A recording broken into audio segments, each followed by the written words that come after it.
news, I reincarnated as an Uchiha. Good news, I reincarnated as an Uchiha. Bad news, I just saw Itachi Uchiha sharpening his kunai. In my past life, I was just an engineer on Earth, but I grew up loving the Uchiha clan, and I hated how they were slaughtered. And in this life, I'm not about to let history repeat itself. The massacre is coming, and Fugaku Uchiha is walking us straight into it. Why didn't Fugaku do something for the Uchiha? Why didn't Itachi Uchiha stand with his own clan? Was his brother the only one who mattered? What about the newborns, the elderly? What was their crime? Why did they have to die? I'll rebuild the Uchiha. I'll make the Uchiha clan the strongest power in the shinobi world, to the point where even a single Uchiha deployed to a war zone strikes fear into nations. The Hokage thinks he can discard us like trash? I'll do to the leaf exactly what they did to us. You've seen evil Uchiha before, but you've never seen a calculated one. If they don't want the Uchiha, then we'll become independent. The air on the battlefield was thick with the taste of copper and ash. Uchiha Akira pushed his burning legs forward, his breath tearing through his throat in ragged gasps. Beside him sprinted the last remaining member of his squad. Just the two of them left. They moved in desperate tandem, shadows cutting through the heavy curtain of smoke, eyes locked on the safety of the distant tree line. Then came the sound. It wasn't an explosion or a battle cry, just a sickening wet snick that sliced cleanly through the roar of the war zone. A sudden spray of terrible warmth hit the right side of Akira's face. His momentum carried him forward another 2 steps before something heavy and wet hit the dirt. Akira's boots dug into the scorched earth, kicking up a cloud of soot as he skidded to a violent halt. He looked down. A body. His teammate's body lay in the dirt at his feet. Her dark hair was matted with dust, and her lifeless eyes were fixed wide, staring up at the smoke-choked sky with an expression of mild, frozen surprise. Time ground to an agonizing halt. The sounds of distant explosions faded into a high-pitched ringing in Akira's ears. His lungs locked up, refusing to draw air. His hands began to tremble, his mind violently rejecting what his eyes were showing him. Then, a harsh, guttural sound broke through the ringing. Slowly, mechanically, Akira's gaze dragged upward. The thick dust ahead of them began to settle, revealing the looming silhouettes of 5 stone shinobi ninja standing in front of him. One of them casually flicked a blood-soaked blade to the side, shaking off the excess crimson. They weren't panting. They weren't rushing. They stood like a wall across his path, their faces twisted into ugly, amused smirks. They chuckled among themselves, looking down at Akira as though they had just stepped on a bothersome insect. Something hot and tight coiled inside Akira's chest, strangling his heart. A memory violently slammed into his mind, bright and mocking against the gray ash of the battlefield. Sunlight filtering through the leaves of a training ground. The smell of slightly burnt rice balls. His female teammate laughing at a joke. The third boy in their squad, who had died only 2 days ago, pushing round eyeglasses up his nose, smiling. They were a 3-man squad. They had been safe. They had been alive. The memory shattered, replaced instantly by the sight of her body in the dirt. Gone. I couldn't save either of them. The grief didn't just hurt, it burned. A sudden violent surge of chakra erupted from deep within his core, rushing up his spine and pooling thick and scalding behind his eyes. The world flickered. When Akira's vision settled, everything had changed. The swirling dust seemed to hang suspended in the air. The high-pitched ringing in his ears vanished, replaced by the hyper-focused sound of the stone ninjas breathing. The Sharingan, a single, blood-red tomo spinning in each eye, had awakened. The laughter ahead of him abruptly died. "Fuck," one of the stone shinobi hissed, taking a sudden step back. "And Uchiha, don't look at his eyes!" The amusement vanished from their faces, replaced by cold, lethal professionalism.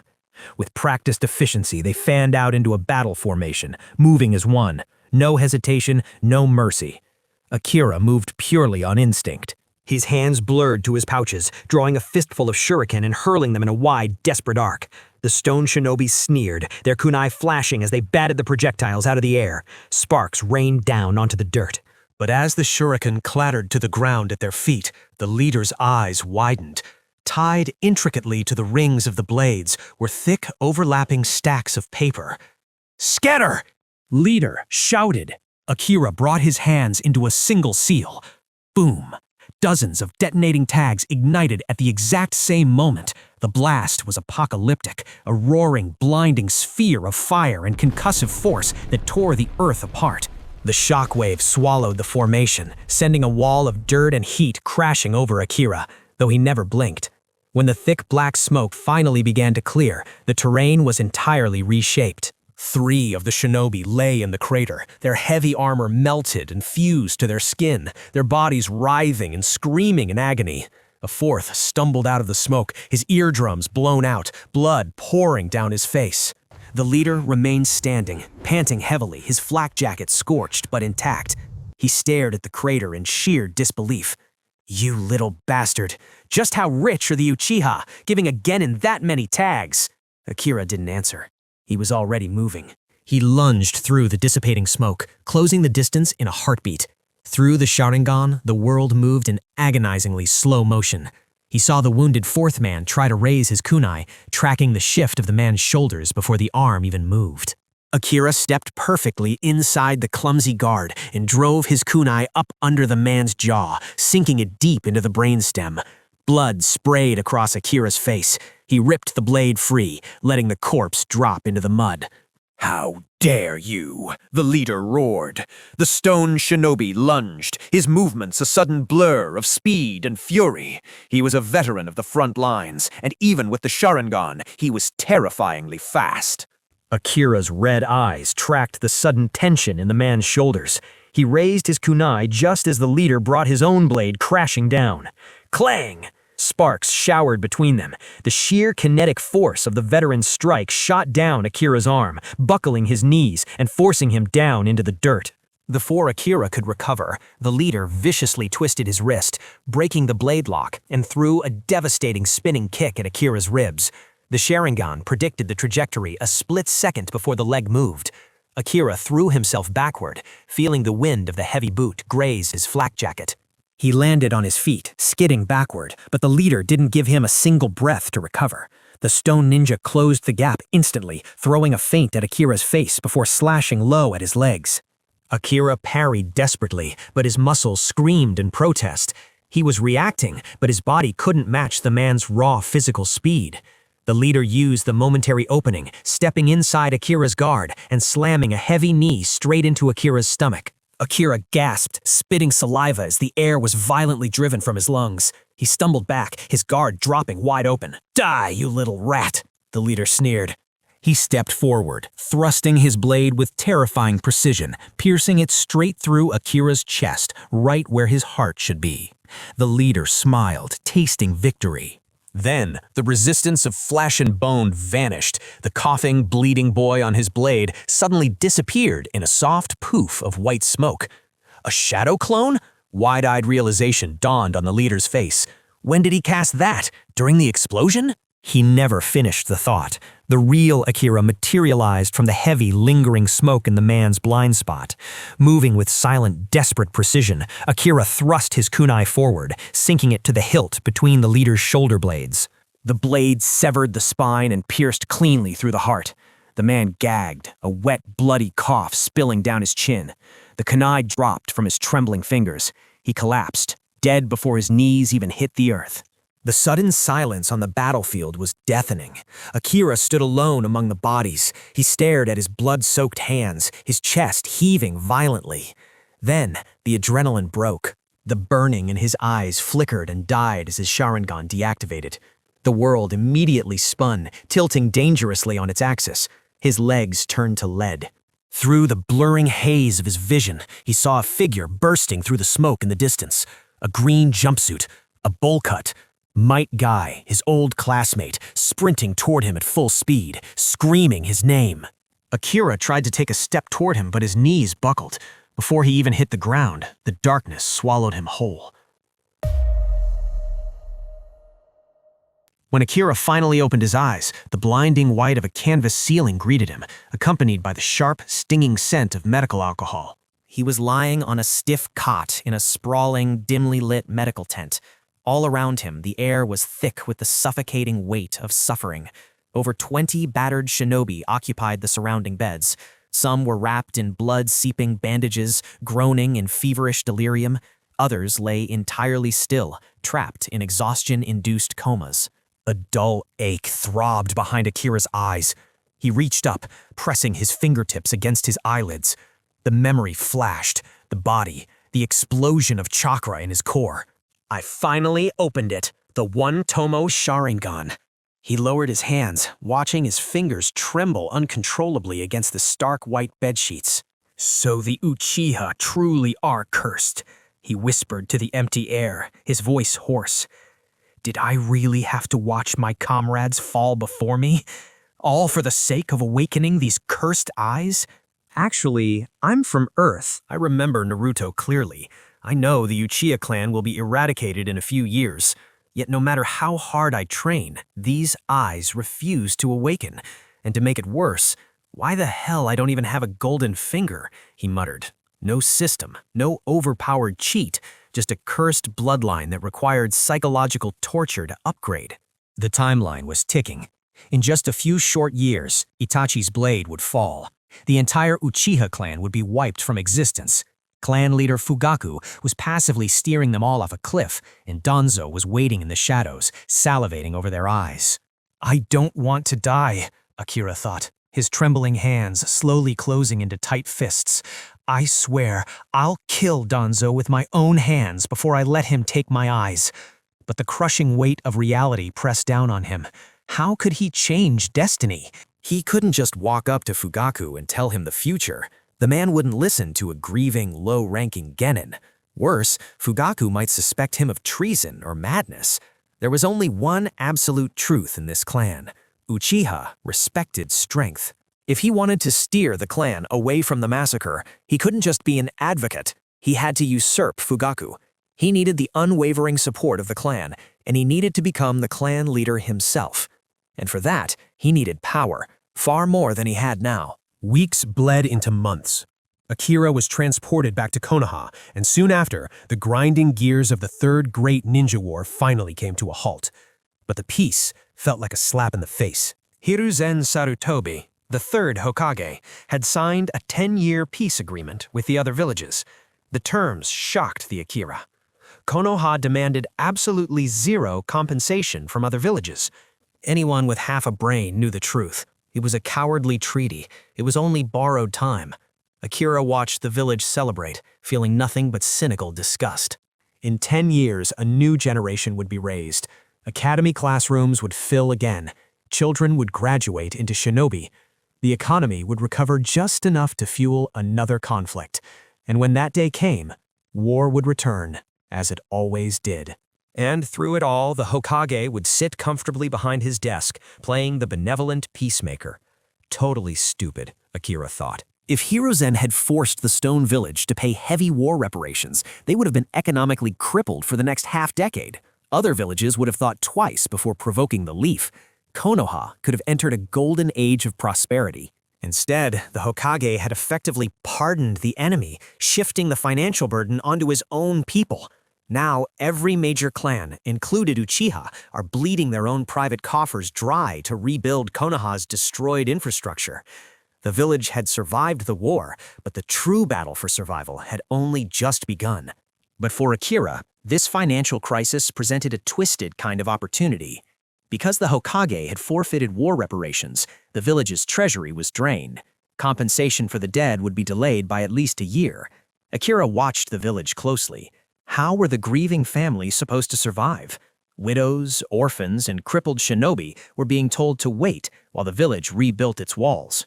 Hiruzen Sarutobi is a cancer to Konoha, Akira thought coldly. Akira didn't care if the rest of Konoha burned under the Hokage's incompetence, but the Uchiha were a different story. Their primary income came from the Konoha Military Police Force, a budget the village elders had just slashed by 60% to fund the reconstruction.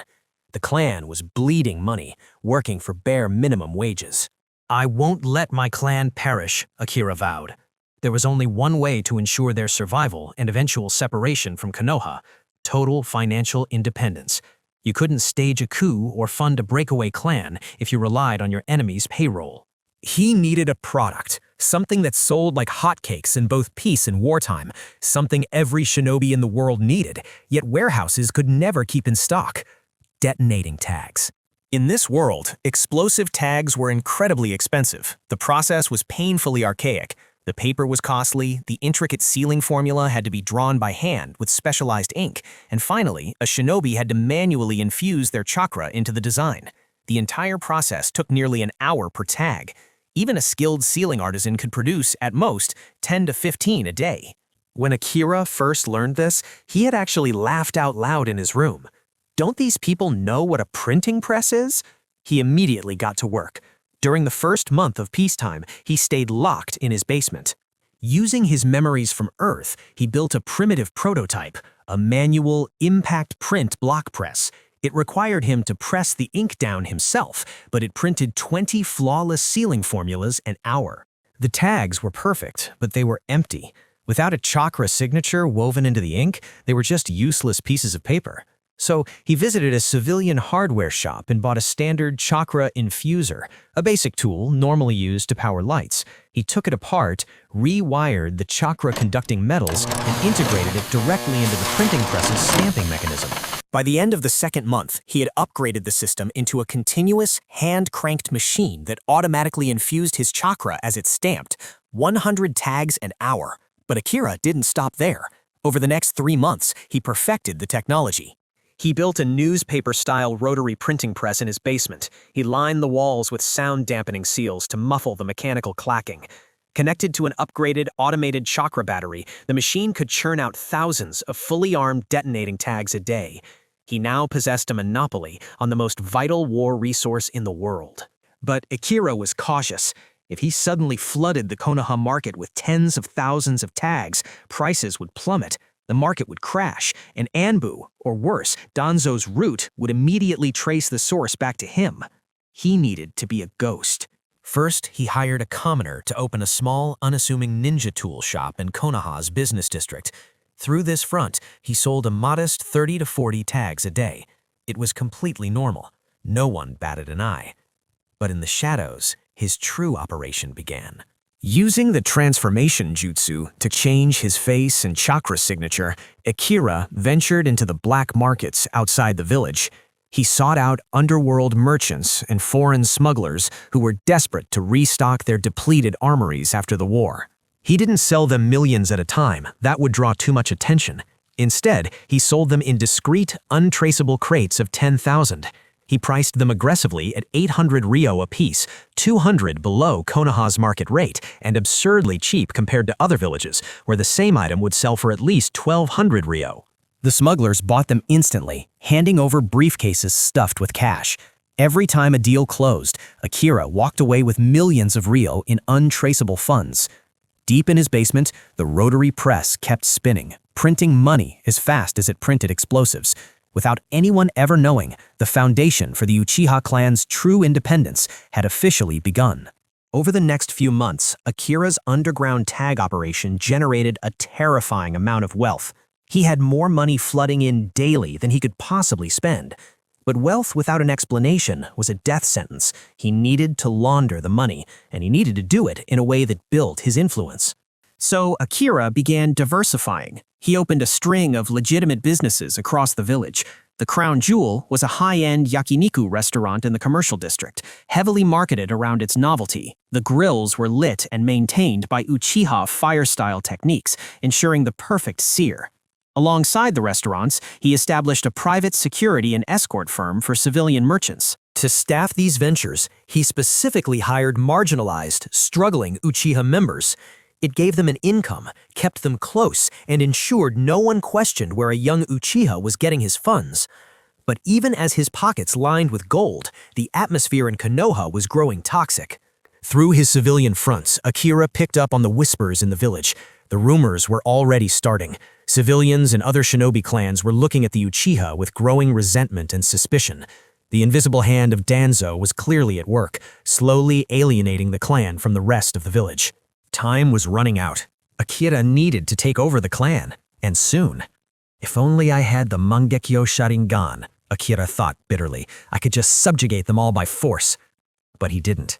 He sat at his desk, drafting a list of every influential elder and vulnerable family within the clan. He divided them into factions.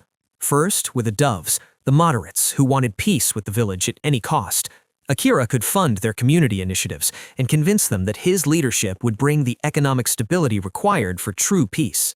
Then came the Hawks, militant hardliners who spoke of honor and strength, but answered to resources. Akira didn't need to break them, he only had to fund them. Loyalty always followed the money. But his greatest weapon was clan leader Fugaku's own incompetence. Fugaku had not raised the salaries of the Konoha military police force in 5 years. Inflation from the war had skyrocketed, and the village had slashed their budget. The men patrolling the streets were exhausted, overworked, and on an incredibly tight budget. Over the next year, Akira orchestrated his masterpiece. Using his connections, he managed to secure a transfer into the administrative branch of the military police. It was a boring desk job that most Uchiha despised, but for Akira, it was a goldmine. He suddenly had access to the financial and personal records of every single family in the clan. He knew whose wives were sick. He knew who had too many children to feed. He knew who was drowning in gambling debts. Like a shadow, Akira approached them one by one. He offered them a lifeline. He spoke in hushed, sympathetic tones, planting seeds of doubt. Fugaku's hands are tied by the Hokage, he would tell them with a sad smile. He is too distant. He doesn't care about the daily struggles of his men, but I do. He offered them massive, interest-free loans to save their families.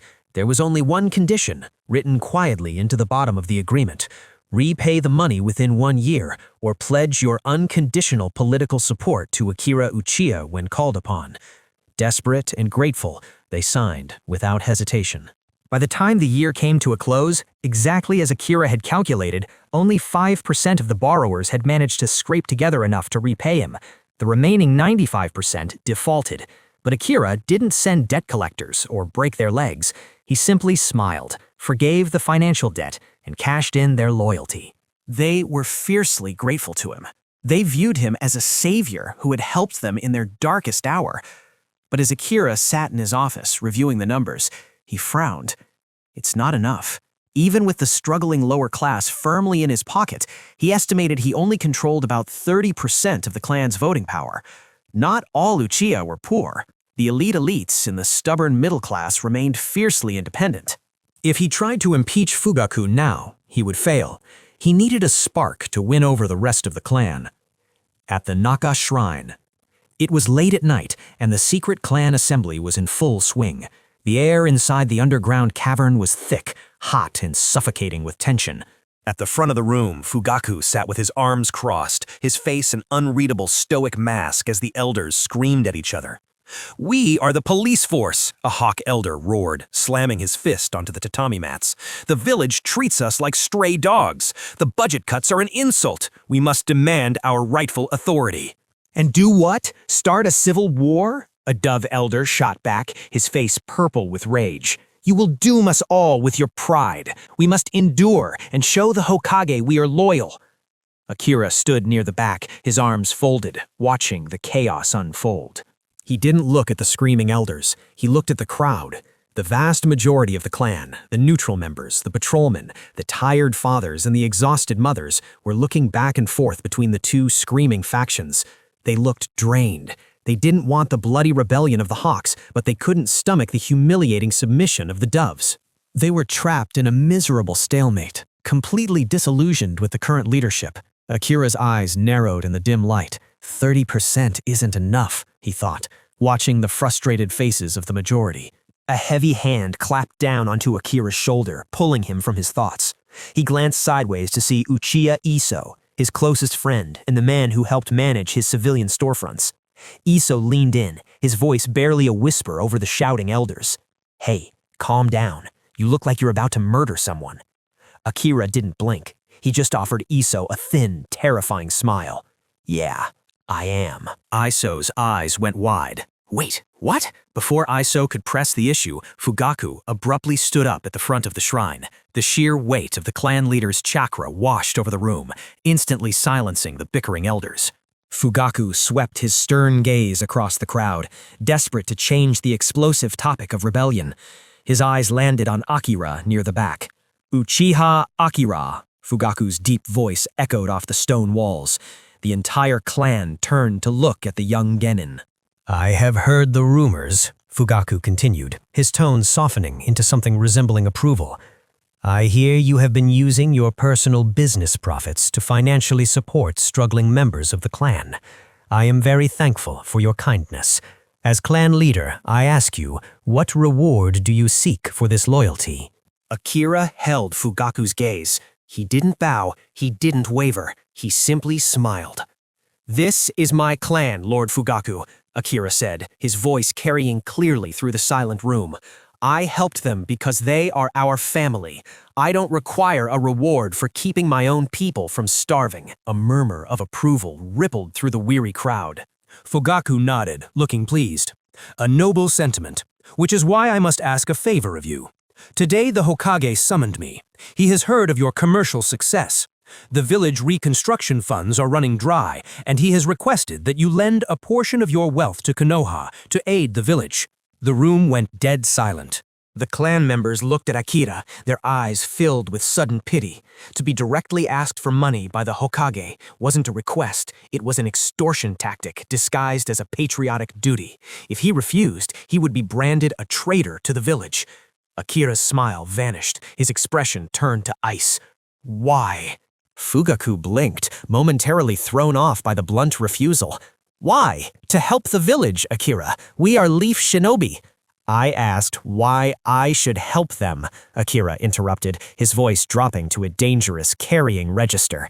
Fugaku's Sharingan flared to life, his pride stinging. Akira, watch your tone. Akira stepped forward, leaving a panicked Iso behind him. They have enough money to pay Anbu to monitor the Uchiha compound 24 hours a day. They have enough money to fund Danzo's underground experiments. They have enough money to subsidize the Sarutobi clan's private businesses. But they don't have money to pay their own ministers? A collective gasp sucked the air out of the shrine. Fugaku's face drained of color. Akira, do you have any idea what you are saying? Several veteran jonin stood up, their hands twitching toward their weapons, shocked by the sheer treason spilling from the boy's mouth. Akira ignored them, locking his eyes entirely on Fugaku. Tell me, clan leader, how many years has it been since the village released the proper operational funds for our police force? When our men were forced to buy their own bandages and ration bars, why didn't you demand money from the Hokage then? Akira turned his gaze to one of the Hawk elders. Elder, tell me, what is the standard monthly salary of an Uchiha Jonin working the police force? The elder hesitated, looking nervously at Fugaku before muttering, 20,000 ryo. 20,000, Akira repeated loudly, making sure every exhausted patrolman in the room heard it. Do you know what a genin from the Sarutobi clan makes on average? 60,000 ryo. A Sarutobi jonin makes 140,000. Now tell me, clan leader, if the third Hokage's family has that much surplus wealth, why is he begging an Uchiha to fund the village? Fugaku stood frozen, his jaw locked. Akira took another step forward, his voice rising in fury.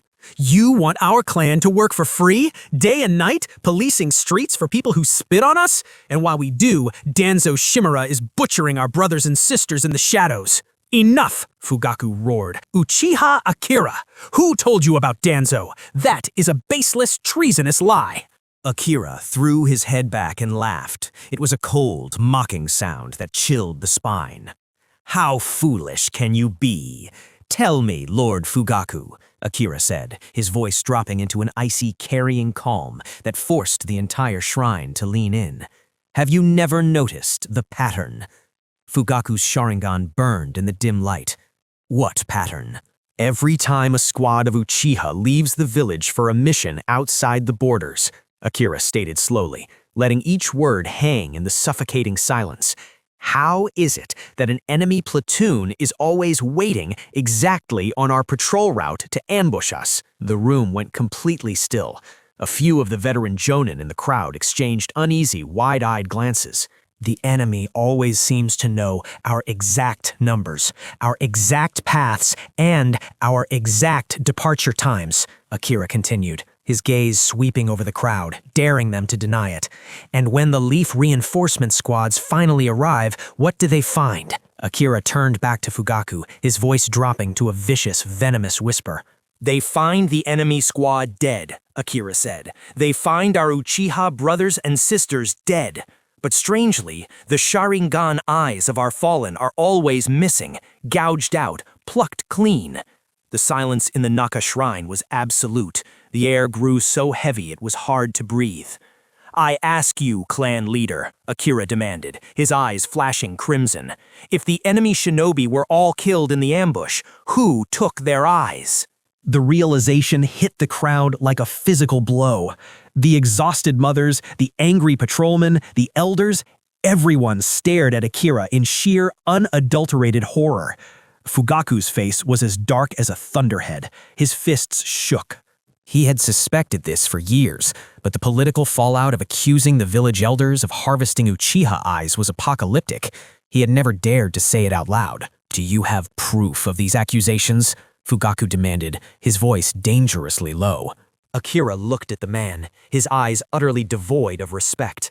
You truly do not deserve to sit in that chair. You are dragging this clan to its slaughter. Behind Akira, Iso buried his face in his hands, murmuring into his palms. He's dead. He just committed suicide. Do not speculate on matters beyond your comprehension, Fugaku bellowed, his voice echoing with chakra to regain control of the spiraling room. This assembly is over, dismissed. In the darkest corner of the shrine, leaning against a stone pillar, Uchiha Itachi and Uchiha Shisui watched the scene unfold in silence as the clan members began to murmur and filter out, utterly shaken by Akira's words. Itachi slowly turned his head to look at his best friend. Shisui's face was grave. He gave a microscopic nod. He is unstable, Shisui whispered, his eyes locked on Akira's retreating back. If he spreads those thoughts, he will ignite the coup himself. We need to report this to the Hokage immediately. Less than an hour later, the two prodigies knelt on the hardwood floor of the Hokage's office. The third Hokage, Hiruzen Sarutobi, sat behind his desk, the smoke from his pipe curling heavily around his weathered, deeply lined face. He listened in silence as Itachi delivered the report with cold, detached precision. Yes, Lord Hokage, Itachi concluded, his dark eyes betraying no emotion. Uchiha Akira is a radical. He did not even give the clan leader face in front of the assembly. He openly accused the administration of theft and murder. Hiruzen frowned, his eyes narrowing through the thick haze of tobacco smoke. He let out a long, heavy sigh. You are dismissed, Hiruzen rasped. Keep an eye on him. Go. Itachi and Shisui bowed their heads and vanished in twin swirls of leaves. The moment the office was empty, the sliding door to the side room clicked open. Danzo Shimura stepped out from the shadows, his lone visible eye fixed coldly on the Hokage. He leaned heavily on his cane, the bandages wrapping his right arm and eye practically glowing in the dim moonlight. Hiruzen, Danzo said, his voice like grinding stones. We must kill this Uchiha Akira tonight. He is an unstable, volatile factor. The boy is a merchant, a mere genin with a single tomo Sharingan. If he disappears in the dark, Danzo's visible eye narrowed. No one will care. Hiruzen Sarutobi said nothing. He sat in his chair, taking a long, slow drag from his pipe. He exhaled a thick cloud of smoke, his aged eyes cold and calculating. No, Hiruzen finally said. We cannot touch him now. Danzo frowned, his lone eye narrowing. Why hesitate, Hiruzen? Because the boy just stood in front of his entire clan and accused us, Hiruzen replied firmly. If Uchiha Akira suddenly turns up dead in an alley tomorrow, the Uchiha will know exactly who did it. It will justify every word he said and ignite a civil war overnight. Let the situation cool down for a few weeks. When the clan's paranoia fades, I will issue him a mandatory solo mission far from the village. You can have your operatives take care of him then, but right now, you do not touch him. Danzo's grip tightened on his cane. It is simpler than that, Hiruzen. Transfer him to my root immediately. I will personally interrogate him to see if he can be instilled with the will of fire. If he cannot, then he will tragically die in the line of duty. Hiruzen contemplated this, stroking his goatee. After a long moment of silence, he nodded slowly. I will speak to Fugaku. The boy embarrassed him deeply tonight. Fugaku will likely consent to transferring him to a special division, just to get him out of the compound. Danzo smiled knowingly and nodded. Excellent. This was the tacit understanding between the two old men. Hiruzen played the benevolent leader in the light, and Danzo did the necessary butchering in the dark. 2 days later, inside the Uchiha compound, Akira knelt politely across a low tea table from the head of the Dove faction, the oldest and most moderate elder in the clan. The elder poured a cup of green tea, his expression guarded. "Akira," the old man said wearily, "if you came here to recruit me for a coup, you can leave. It is not going to happen. From your behavior at the shrine, it is painfully clear that you hate the Hokage." Akira smiled warmly, picking up his teacup. "Elder, you misunderstand me. It isn't that I hate the Hokage. It is simply that I love my clan." Akira set the cup down, his gaze turning razor sharp. "And to save my family, I would dare to fight all 5 great nations." The elder's eyes widened slightly, taken aback by the sheer conviction in the boy's voice. "Tell me, elder," Akira continued smoothly, "when my parents died, who gave me food? The Uchiha. Who gave me my freedom? The Uchiha. Who gave me the jutsu I used to survive? The Uchiha." Akira blinked once, his irises flashing into the blood red of the Sharingan. "Who gave me these eyes? The Uchiha." Akira leaned forward. "Which 2 clans built Konoha from the dirt? The Senju and the Uchiha. So where did this divide come from? Konoha belongs to us just as much as them." The elder stared at him seriously. "So, you want to overthrow the administration and become Hokage?" Akira scoffed, laughing softly. "Hokage? What is the benefit of becoming Hokage, elder?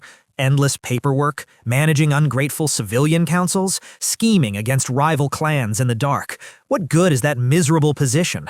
No, I don't want to rule the Leaf. I want the Uchiha to be wealthy, proud, and completely untouchable." The elder studied the young man's face. "You are much smarter than the rest of our hot-blooded youth, Akira.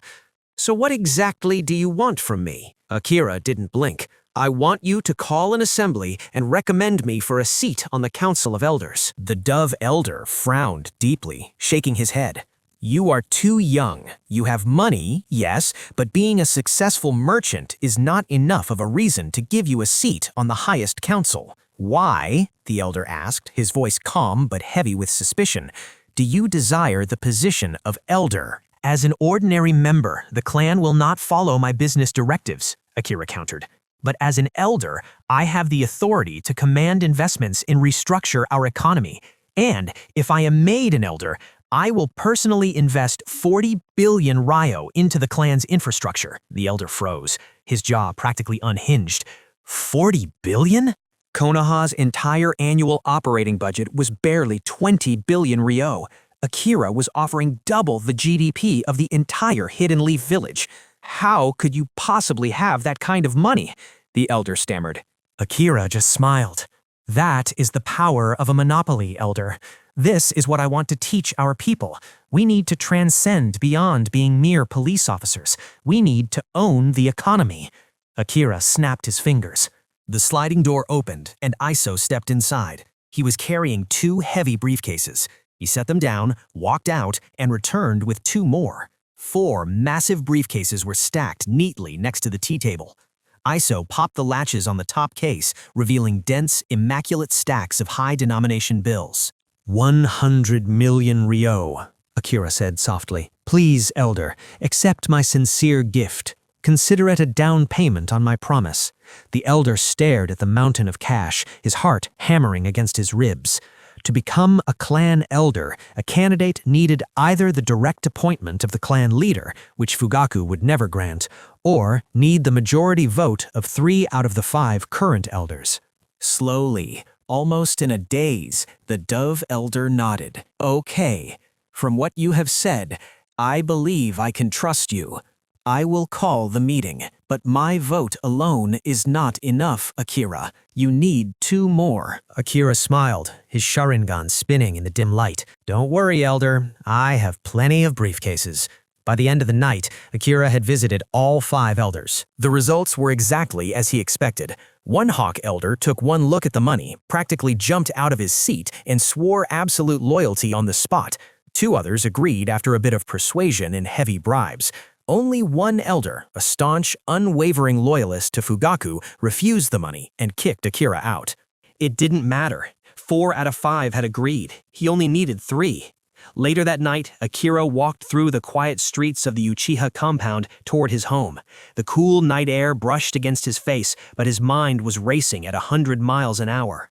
I need that elder title formalized immediately, he thought, his eyes scanning the shadows for Anbu watchers.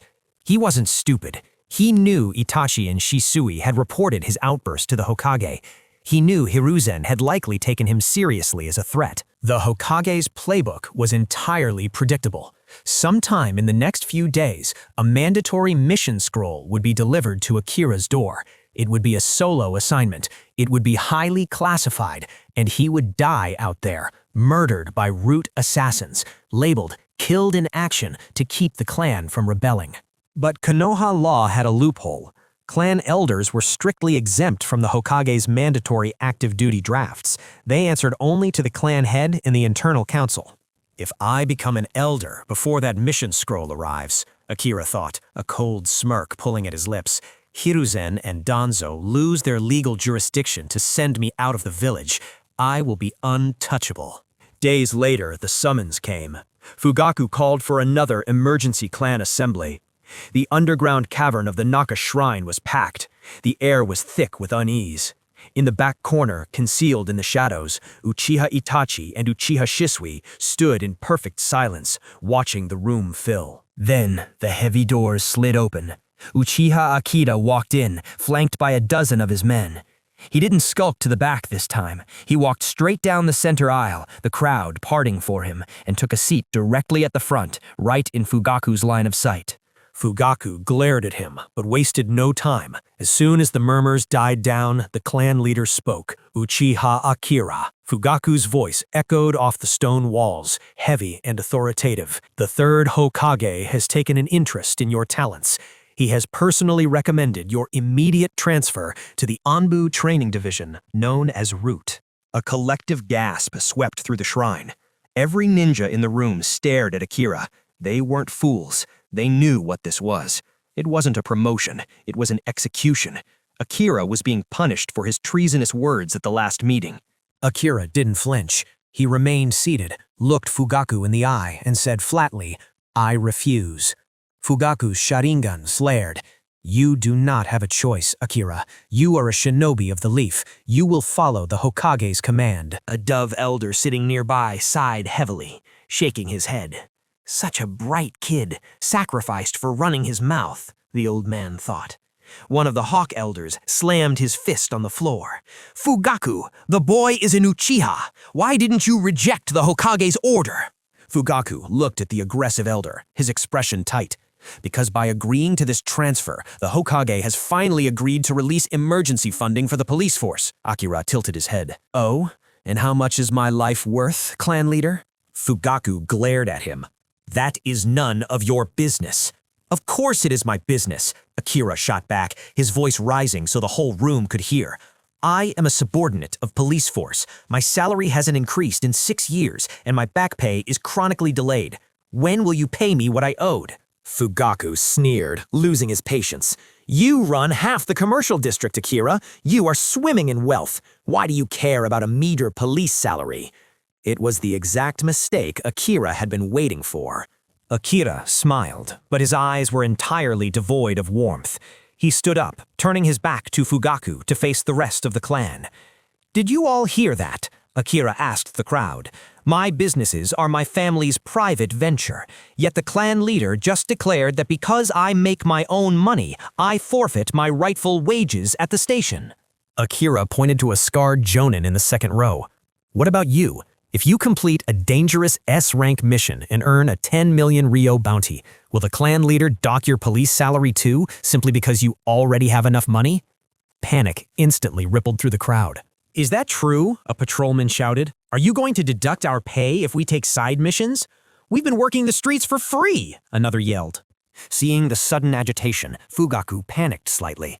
Uchiha were warriors, not accountants. They had never considered the financial technicalities until Akira spelled it out for them. Quiet, Fugaku commanded. It is not like that. I only spoke of Akira because of his transfer. Everyone will be paid. The Hokage has granted us 50 million Rio. The room quieted slightly at the large number, but Akira just laughed. 50 million, Akira mocked, shaking his head. Clan leader, the standard monthly operating expense for the Konoha military police force is 15 million Ryo. The Hokage usually starves us with 4 or 5 million a month. That 50 million doesn't even cover the deficit. It only pays off 2 months of back pay. Akira paced in front of the crowd, doing the math out loud, like a blade carving into their remaining hope. The village hasn't paid us properly in 6 years.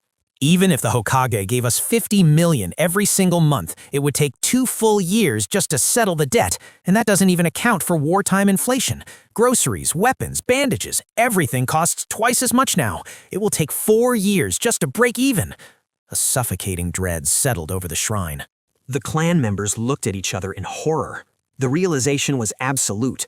They were financially enslaved. They would never get their money back. Even the elders sitting at the front frowned, deeply disturbed by the numbers. Akira turned back to Fugaku, his expression turning deadly serious. Fine, Akira said, his voice dropping to a chilling calm. You want me to join Root? I will go. Fugaku blinked, surprised by the sudden surrender. Akira reached into his flak jacket and pulled out a thick, sealed scroll. He unrolled it, letting the long parchment hit the floor. But before I go, Akira said, his voice echoing in the silence, I want an explanation for this. Fugaku looked at the scroll. What is that? This, Akira said, his red eyes locking onto Fugaku, is a list of 122 names. Every single one of them is an Uchiha who was transferred into Danzo's root over the last 5 years. The air in the room went ice cold. Tell me, clan leader, Akira demanded, where are their bodies? Danzo claims they all died in foreign lands, yet their corpses are never returned to the compound. We never see their bodies again. Akira stepped right up to the dais, pointing an accusatory finger directly at Fugaku's chest. I want to know what this clan achieved by sacrificing 122 of our brothers and sisters, not on a battlefield, but inside our own village. The room felt tighter. I suspect you are colluding with Danzo Shimura to butcher this clan. Chaos erupted. The entire shrine exploded in the shouting. Even Shisui and Itachi in the corner exchanged deeply shaken looks. Akira hadn't just insulted the clan leader today. He had essentially accused him of orchestrating a genocide. How dare you! A voice roared over. 3 of Fugaku's most fanatical loyalists stood up from the front row, their eyes snapped open, blazing with the fully matured 3-tome Sharingan. The sheer pressure of their chakra washed over the room. You insolent brat, the lead loyalist spat, drawing a kunai. You haven't even awakened a fully matured Sharingan. You're a 1-tome weakling who couldn't survive a single blow from me. How dare you hurl such vile allegations at Lord Fugaku? The loyalist stepped forward, intending to physically drag Akira out of the shrine. Akira didn't reach for a weapon. He didn't activate his eyes. He simply stood his ground, opened his arms wide to the furious loyalists, and looked past them to the hundreds of ordinary clan members watching. Strike me down, Akira shouted, his voice cracking with fierce manufactured emotion. Call me weak, but this clan is my family. Is it a crime to demand the truth when our brothers and sisters are being slaughtered? The 3-tomo loyalist faltered for a fraction of a second, the sheer conviction in Akira's voice catching him off guard. But he kept his kunai raised, his jaw set in anger. Akira slowly lowered his arms. The fiery defiance vanished from his face, replaced by a cold, cutting calm. You say you are strong, Akira mocked softly. You boast about your 3-tomo Sharingan and your power. Fine, if you are so strong, help me with a simple request. Akira turned away from the man, looking toward the crowd of men he had brought with him. Suru, come here. The crowd parted, and a nervous 6-year-old boy stepped forward into the dim light. He looked terrified by the heavy tension in the room, his small hands anxiously clutching the hem of his shirt. Akira gently placed a hand on the boy's shoulder, his voice softening. "Tell this strong, powerful man the request you asked of me the other day." The boy swallowed hard. He looked up at the 3 Tomei loyalists, his voice trembling but earnest. I want to see my dad for my next birthday. Can you bring him home? I haven't seen him in 3 years. He didn't even come to my academy graduation ceremony." A sudden, suffocating wave of melancholy washed over the shrine. The angry shouts died in the throats of the loyalists. The man with the kunai lowered his weapon slightly, his aggression dissolving into confused pity. "Who is your father, kid?" the loyalist asked gently. The boy puffed out his chest, his voice filled with innocent pride. "Uchiha Metsu." The loyalist frowned, looking back at his comrades. None of them recognized the name. "Let me refresh your memory," Akira said coldly.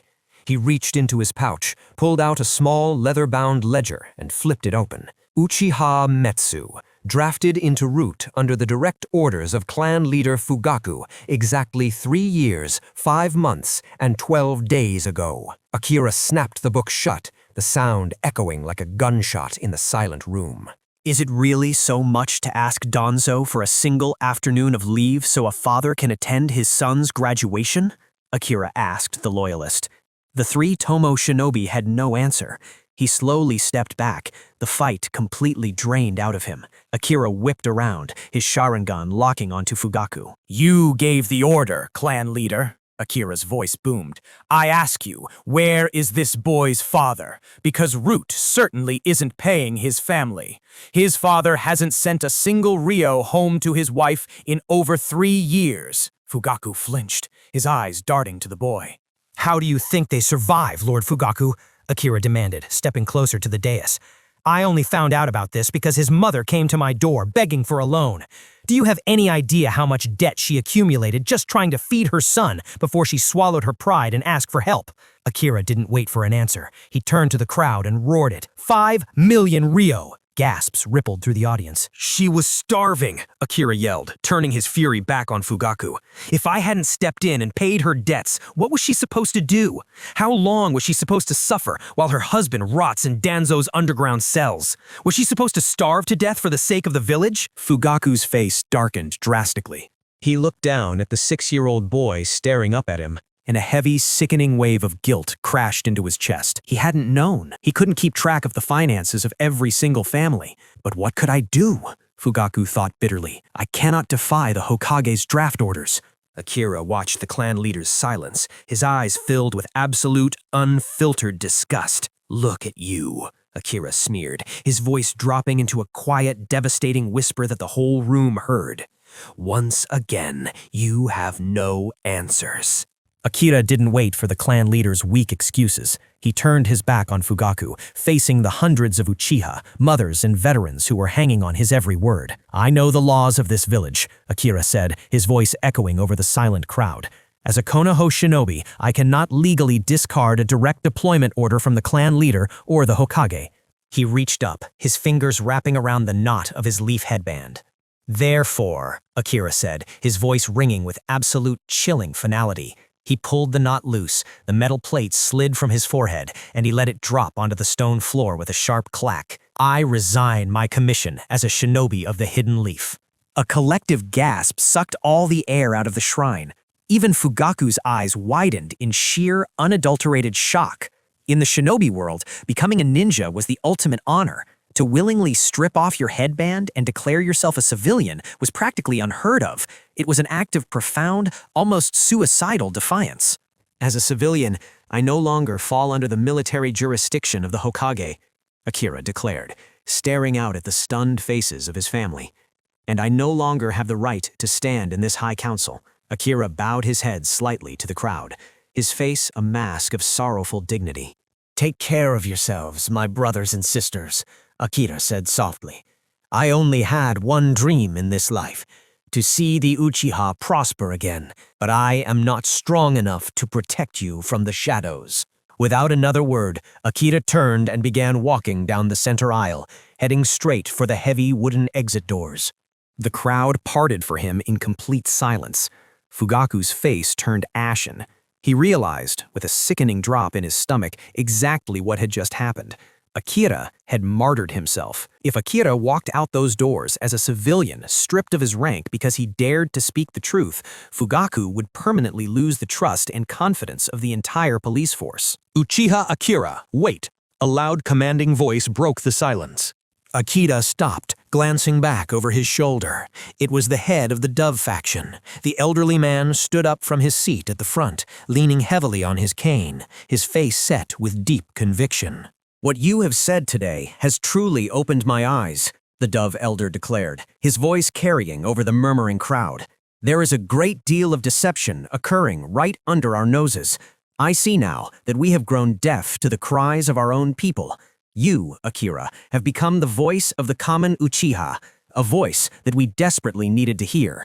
The elder slammed his cane against the floor. "Therefore, I formally propose a motion to grant Uchiha Akira a permanent seat on the Council of Elders." The shrine erupted into chaos. "Elder, you cannot be serious," the three Tomei loyalists from earlier shouted, pointing at Akira. "He just discarded his headband. He is a civilian. We have never allowed a non-combatant to sit on the High Council." "And perhaps that is exactly why we are failing," the Dove elder shot back fiercely. "We need a civilian voice at the table to represent the families struggling to survive our endless wars. We need new blood among us old fogies." "Yes," a patrolman in the back shouted. "We need Akira on the council." "Put him on the council," another voice roared. Within seconds, half the room was shouting in agreement. In the dark corner of the shrine, Itachi and Shisui panicked. They exchanged rapid, horrified glances. "What do we do?" Itachi whispered, his Sharingan spinning frantically. "If he becomes an elder, he has diplomatic immunity. The Hokage cannot draft him into Root." "We can't do anything," Shisui hissed back, his jaw tight. "If we intervene now, the clan will riot. Just stay put and watch." At the front of the room, the Dove elder looked at Fugaku. "Let us settle this the old-fashioned way, clan leader. A formal council vote." Fugaku stared deeply at the Dove elder, his mind racing. Why is the Dove faction supporting a radical? Fugaku wondered frantically. Does this old man truly believe Akira can bring us peace? Fugaku looked at the riled-up crowd. He couldn't deny a formal motion without sparking a mutiny. He had to trust his council. He slowly nodded. "Very well. A formal vote." Fugaku raised his hand, his face a mask of stone. "As clan leader, I vote not in favor." Immediately, the elder seated to Fugaku's right, a staunch, hardcore loyalist, raised his hand. "I also vote not in favor." 2 votes against. The room held its breath, all eyes turning to the remaining 4 elders on the dais. Akira needed 3 votes to secure the majority. The Dove elder raised his hand high. "I vote in favor. 1 vote for, 2 against." The tension was suffocating. 3 elders remained. The crowd watched the Hawk faction elders, men who historically despised the Doves and constantly bickered with them. Surely they would vote with Fugaku. The 3 remaining elders looked at each other. They didn't hesitate. In perfect Anakiran, all 3 men raised their hands. "We vote in favor." The shrine exploded. "What?" Fugachu's eyes bulged in absolute shock. Even the loyalist elder beside him gaped like a fish. The Hawks had just aligned with the Doves? It was politically impossible. But the raised hands didn't lie. 4 votes to 2. It was over. A deafening cheer went up in the exhausted patrolmen in the crowd. In the back of the room, Akira slowly turned around, a faint, terrifying smirk pulling at the corner of his mouth. "Uchiha Akira," the Dove elder shouted over the roaring crowd, his eyes shining with triumph. "Come to the stage. Take your seat." Akira stepped onto the raised stage and slowly turned to face the gathered members of the Uchiha clan. Hundreds of familiar faces stared back at him.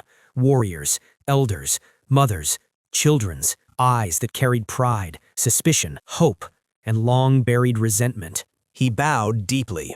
"Thank you," his voice rang out, steady and commanding.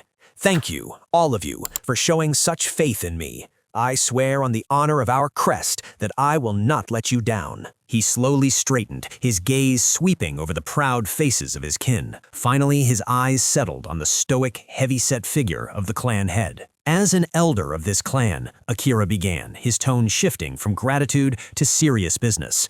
Clan head Fugaku, I wish to put forth a suggestion tonight, one meant to ensure the prosperity and survival of our people. Fugaku's face remained an unreadable mask, but he gave a single, curt nod. Speak. I propose we reevaluate the absolute authority granted to the clan head in making unilateral decisions for the Uchiha, Akira declared, the words hanging heavy in the damp air. It has become abundantly clear that Fugaku-sama's decisions are far too influenced by the Hokages, and it's often to the severe detriment of Uchiha interests. A murmur rippled through the crowd. Fugaku's eyes narrowed, a dangerous glint flickering within them, but Akira did not waver. Allow me to provide an example, Akira continued, stepping closer to the edge of the stage. Let us speak of the night the Nine Tails attacked our village. It is a well-known fact that the Sharingan possesses the power to subdue and control the beast. Yet on that night, the Uchiha did not march to the front lines. We stepped back. That absence caused a devastating loss of life for Konoha and cast a permanent shadow of suspicion upon us. Akira leaned forward. His voice pierced the tense silence.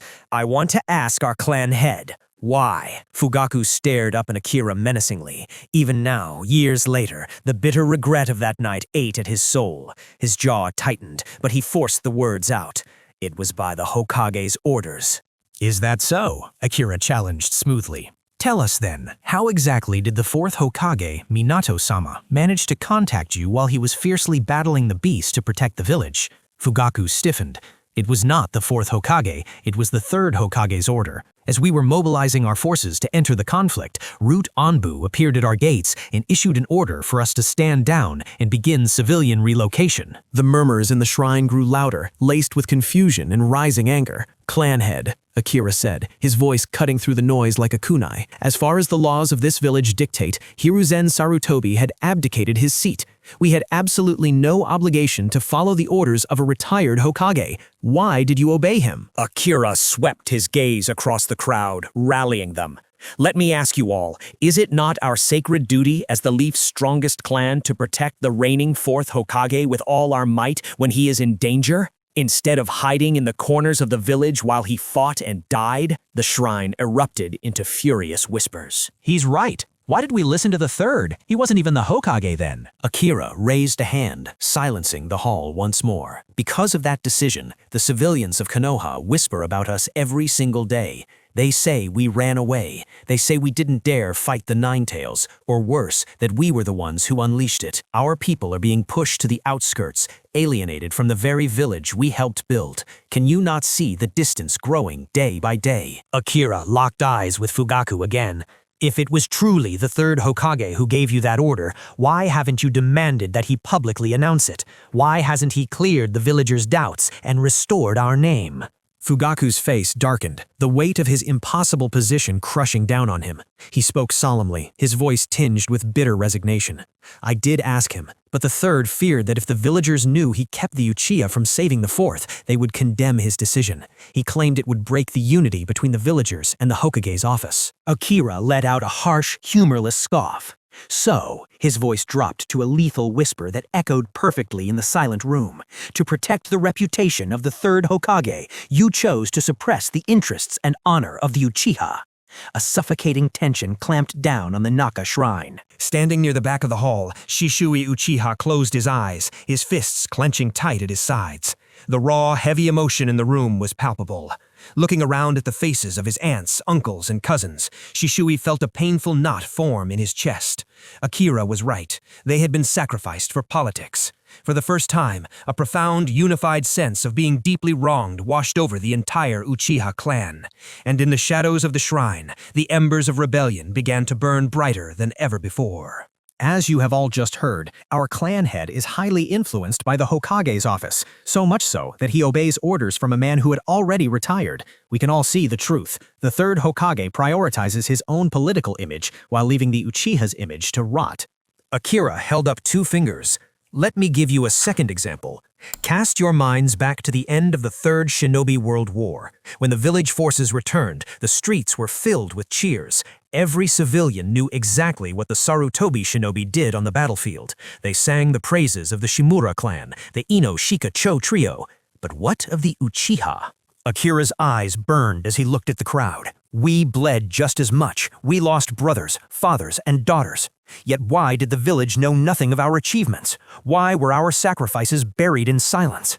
He turned sharply, pointing a rigid finger at Fugaku. This deliberate suppression bred nothing but distrust between the villagers and our clan.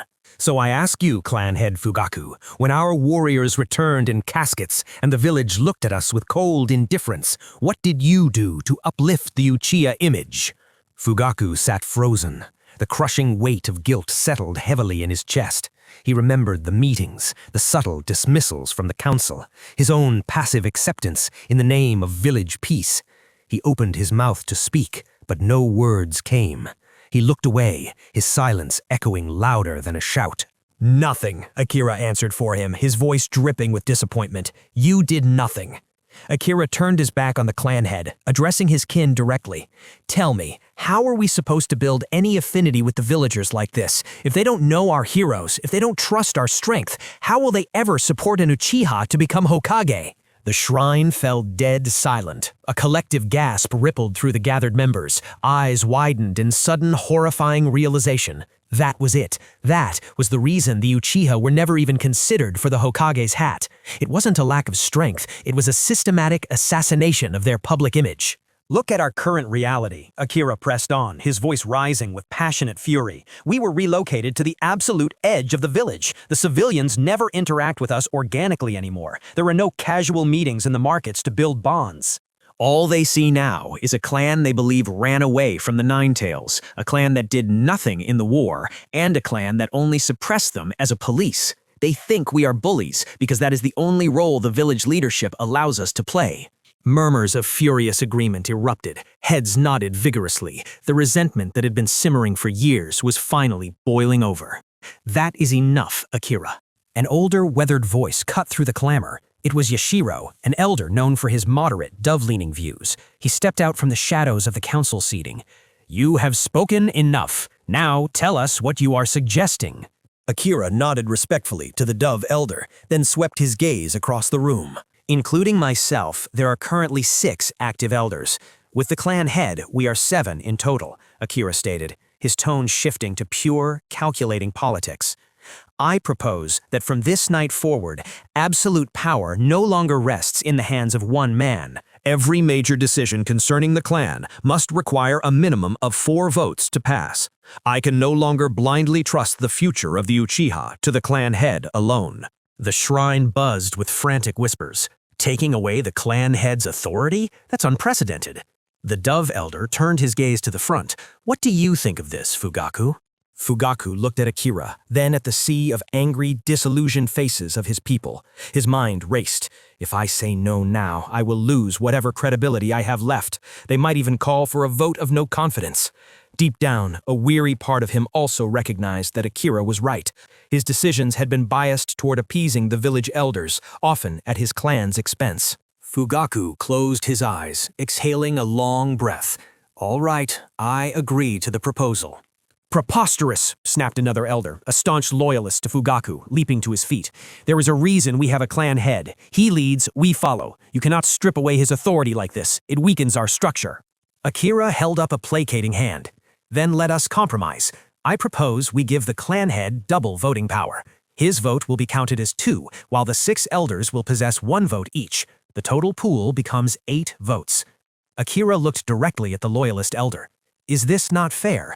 For a decision to pass, it needs a majority of 5. With his double vote and you faithfully at his side, he already has 3 votes. He would only need to convince 2 other elder to pass any decision, but it ensures he cannot act completely alone.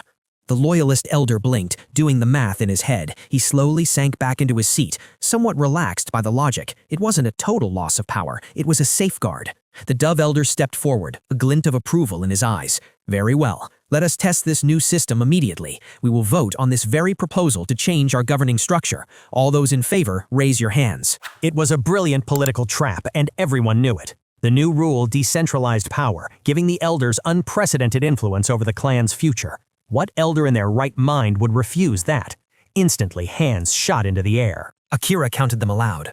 5 elders raised their hands. Then, slowly, heavily, Fugaku raised his hand as well, casting his 2 votes in favor of his own demotion.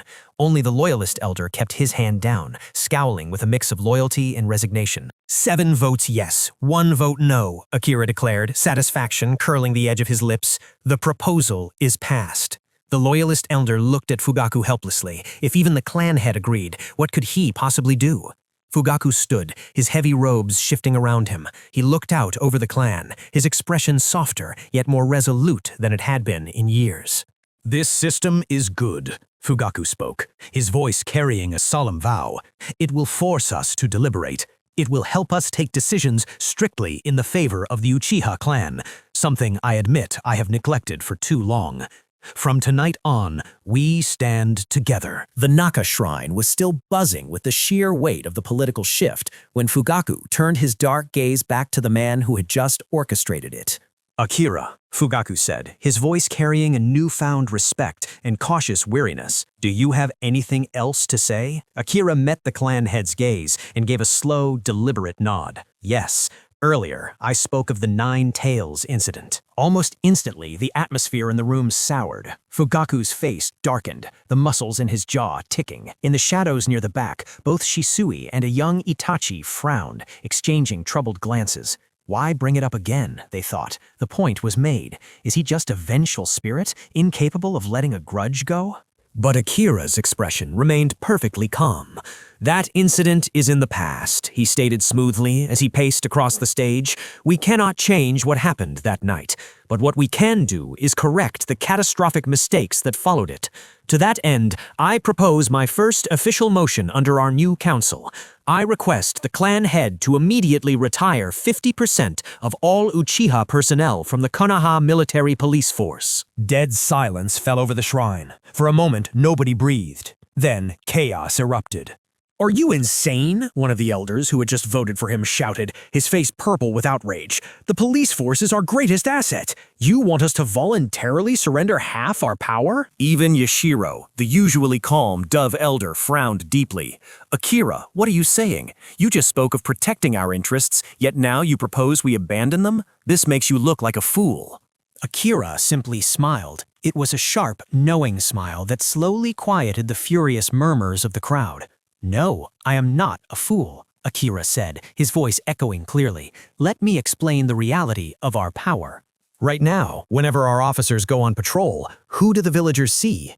When a merchant is fined, when a drunkard is arrested, when a dispute is harshly suppressed, who do they look at? They look at the fan crest on our backs. In their eyes, it is not the police maintaining order, it is the Uchiha clan bullying them. The murmurs in the crowd faltered. A few officers in the audience shifted uncomfortably, knowing exactly what Akira meant. Now, Akira continued, his eyes gleaming, what if we removed 50% of our active members and invite shinobi from other clans to fill those ranks? We still retain the top leadership, we still hold 50% of the force. But this time, when a civilian gets angry about a ticket, they won't curse the Uchiha, they will curse the police department. Akira raised a hand, emphasizing his point. The hatred directed at our bloodline will vanish entirely, absorbed by an institution where every clan in the village works. And we won't have to shed a single drop of blood to achieve it. A profound, stunned silence washed over the room. The furious elder who had been yelling slowly sank back into his seat, his eyes wide as the brilliance of the strategy dawned on him. Furthermore, Akira pressed on, his tone shifting from philosophical to purely opportunistic. We do not just give these positions away, we will sell these coveted spots. The other clans will eagerly pay us for the authority and prestige of joining the police force, bringing massive funds directly into our clan's coffers. Akira began to pace again, his voice echoing with undeniable authority. As those outside shinobi work side by side with our men on daily patrols, they will inevitably warm up to us. Camaraderie is forged in duty. Their prejudices will shatter. And to the village, it sends a flawless political message. The Uchiha do not cling to power. We are willing to share it for the good of Konoha. Fugaku sat frozen in his chair. His heart was pounding against his ribs. He stared at Akira as if seeing a ghost. Is this man secretly a Nara? Fugaku thought wildly. How could I have never thought of something so brilliantly manipulative? It solves our public image problem, builds alliances, and secures our funding all at once. And there is one final, crucial benefit, Akira said, a sly, almost dangerous smirk playing on his lips. For years, the Hokage has been quietly cutting the police force's budget. He delays our salaries because he knows it only hurts the Uchiha and no one else in the village cares. But, Akira let the word hang in the air for a moment, if the Inoshikacho, the Hyuga, and the Sarutobi clans suddenly have their own brothers and sons in the police force, if the Hokage dares to delay the salaries then, he won't just be sliding the Uchiha, he will incur the absolute wrath of every major clan in the Hidden Leaf. Akira spread his arms wide. At the very least, our remaining 50% will finally receive their full salaries on time. Eyes widened across the cavern, jaws practically hit the floor. The political trap Akira had just designed for the third Hokage was so airtight, so deeply devious, it was beautiful. But the loyalist elder, sweating and desperate to find a flaw, shot to his feet. That sounds fine in theory, he stammered, but what about the reality? What about the 50% of our men who leave the force? What are they supposed to do? Starve? And what possible excuse will we give the Hokage for deliberately gutting our own ranks? Akira's smile widened into a full-blown, triumphant grin.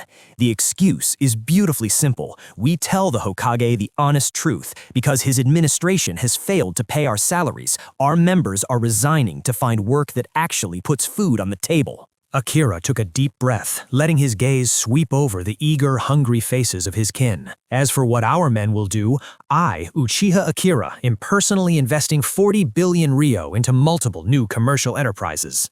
I intend to build an economic empire that will make the Uchiha prosperous once more. And I am officially giving 50% of the shares of this enterprise directly to the Uchiha clan. A collective, breathless gasp sucked the air out of the room. 40 billion ryo, 50% shares to the clan. That was wealth beyond their wildest comprehension. To run a mercantile empire of this size, I need an immense amount of loyal, disciplined manpower, Akira declared, his voice ringing like a bell of salvation. Therefore, I am willing to pay a starting salary of 120,000 ryo a month to every single Uchiha member who leaves the police force to work for me. The Naka shrine exploded. 120,000 ryo? That was nearly triple what a standard patrolman made, and that was assuming the Hokage even bothered to authorize their paychecks. Men and women in the crowd began whispering frantically to each other, their eyes alight with a frantic, joyous fervor that hadn't been seen in the compound for years. 120,000? One Chunin gasped to his neighbor. Forget the Hokage's measly pay. I'm turning in my badge first thing tomorrow morning. Me too. Where do we sign up?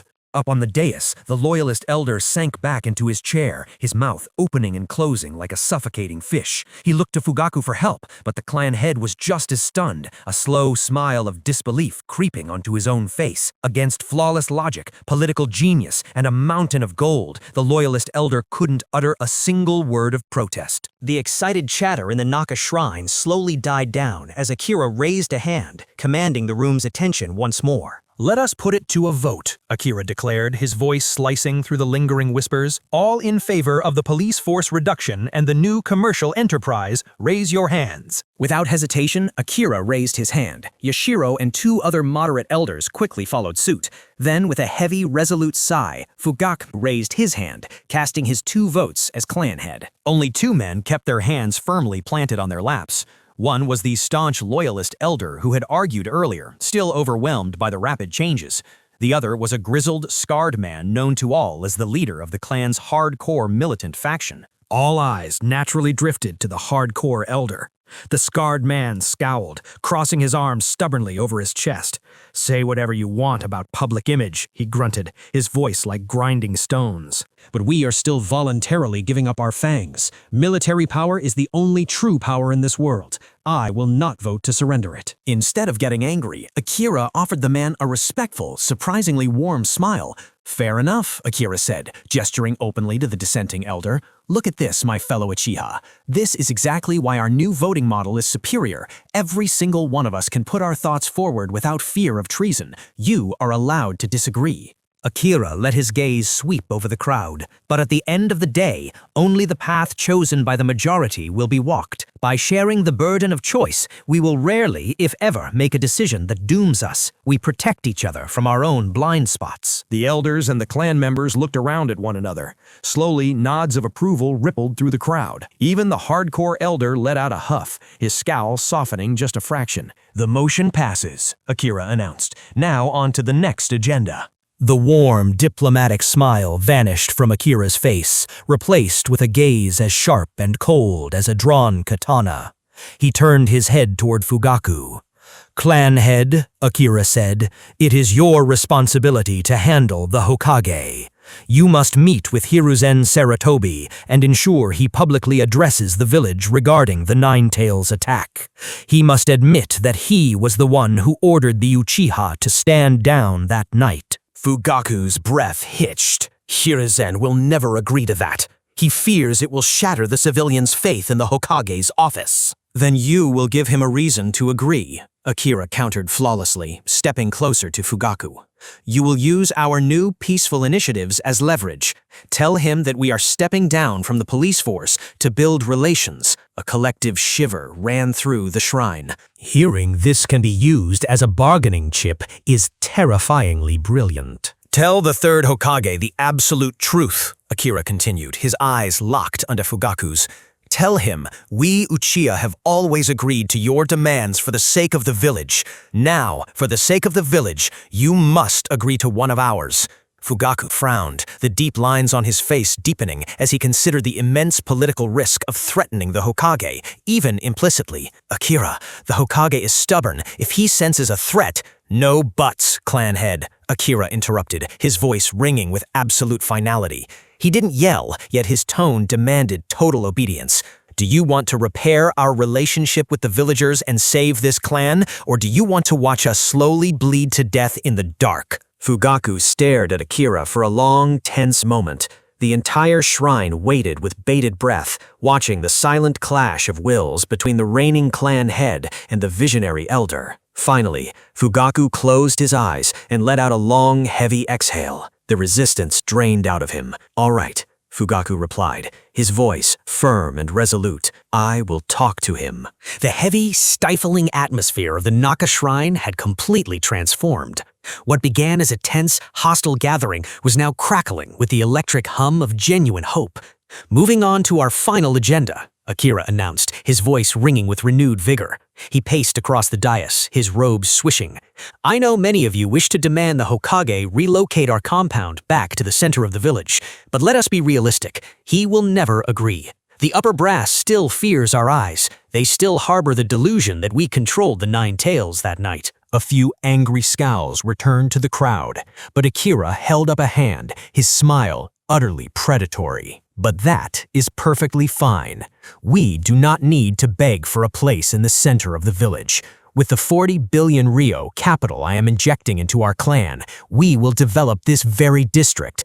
We will build markets, theaters, and businesses so prosperous, so magnificent, that the villagers will have no choice but to come to us." Eyes lit up across the cavern. The idea of turning their isolated, gilded cage into the wealthiest district in Konoha was a profound victory. Akira then stepped to the very edge of the stage, looking directly into the faces of the proud Uchiha warriors. "We all know the ugly truth of the Third Shinobi World War. We know how the Sarutobi, the Shimura, and their allied clans safely commanded from the backlines, while we bled on the front. That is why so many of them returned alive, and so many of ours did not." A solemn, angry grief washed over the crowd. "But the village doesn't know that," Akira said, his voice dropping to a fierce, urgent whisper. "Because we never told them. From tomorrow onward, that changes. I want you to go out and sing about our valor. Tell every merchant, every civilian, every shinobi you meet what you and your fallen brothers did on the battlefield." Akira's eyes burned with a charismatic fire. "Drop the stoic, cold faces. Treat the people you meet. When you dine out, tell your war stories. I want at least one Uchiha member in every tavern in Konoha every single night. Buy a round of drinks for the house. Toast to the village.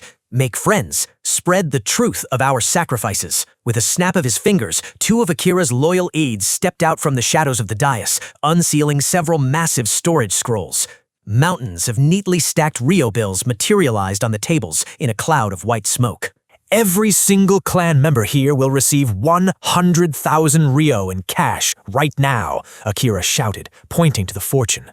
Take it. Use it to treat the villagers. Use it to make friends. The crowd was practically vibrating with adrenaline.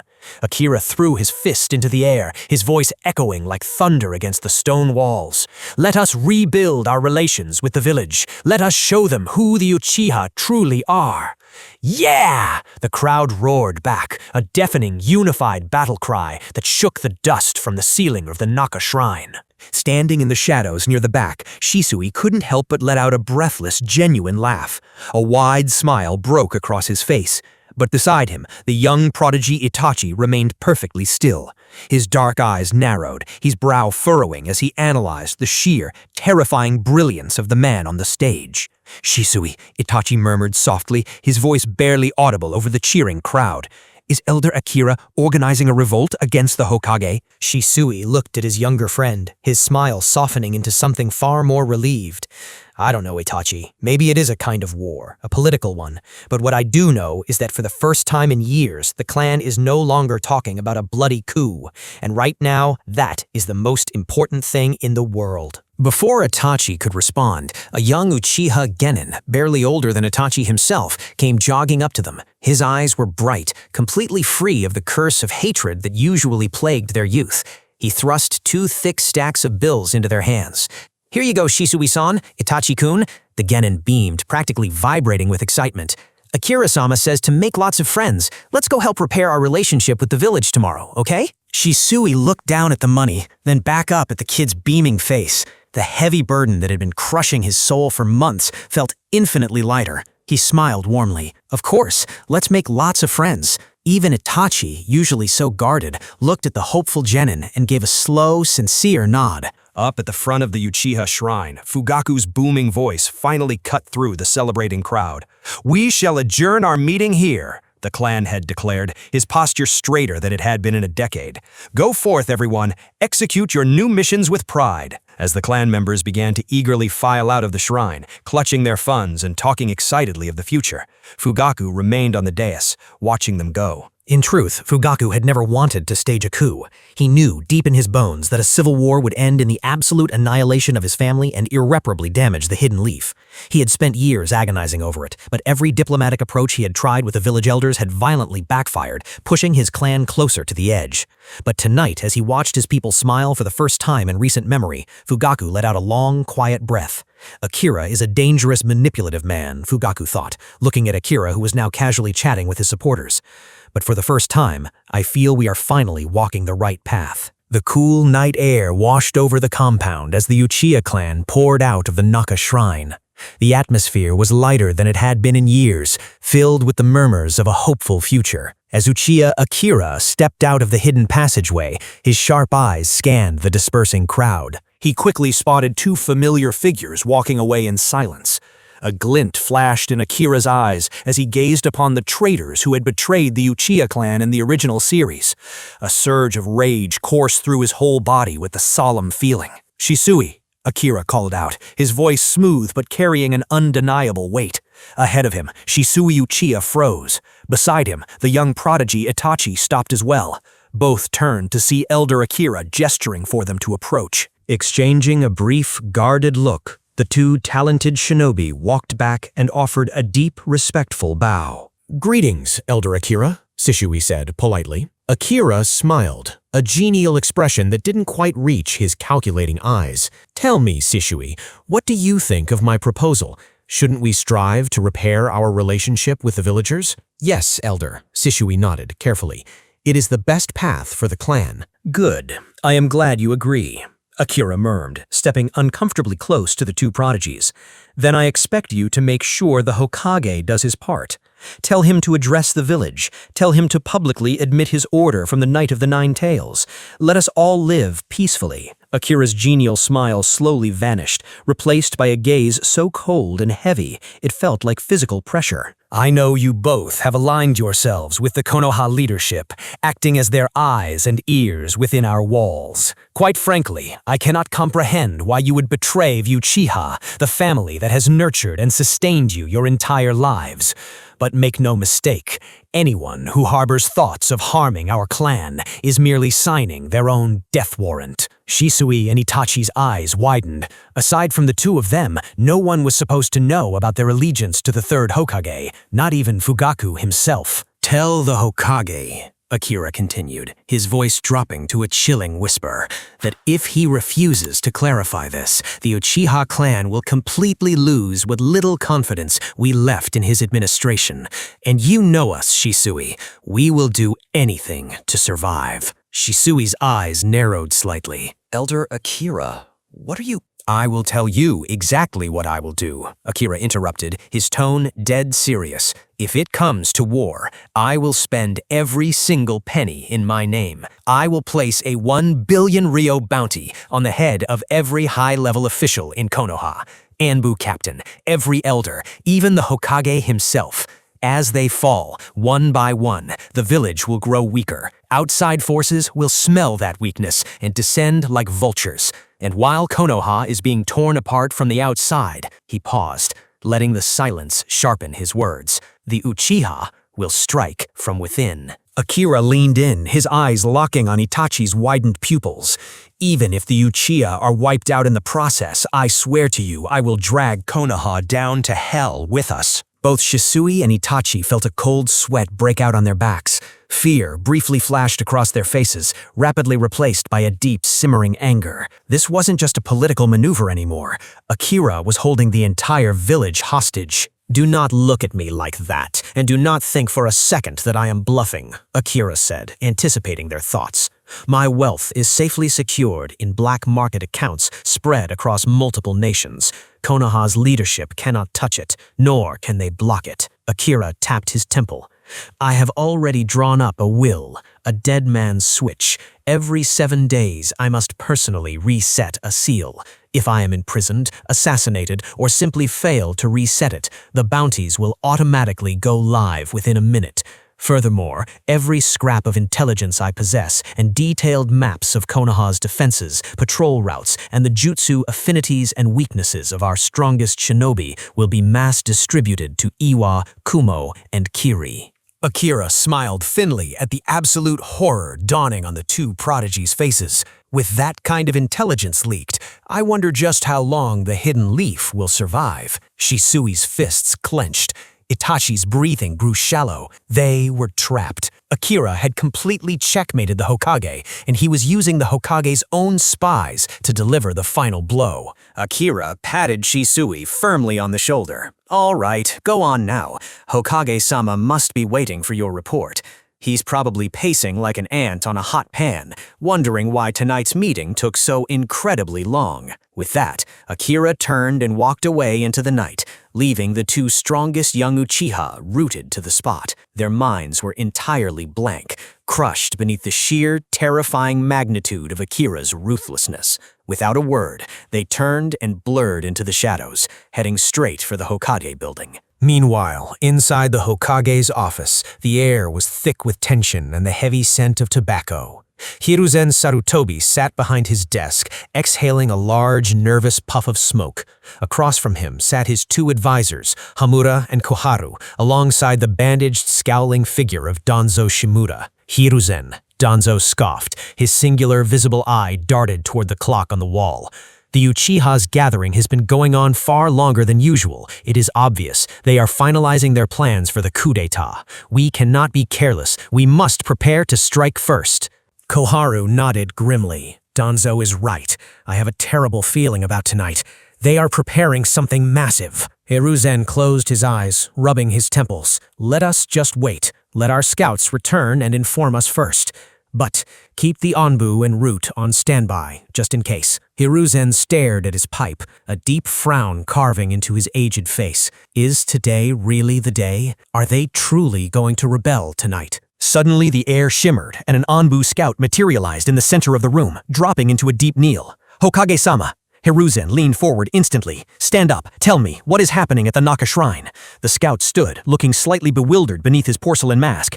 "Hokage-sama, the Uchiha clan members have just exited the shrine."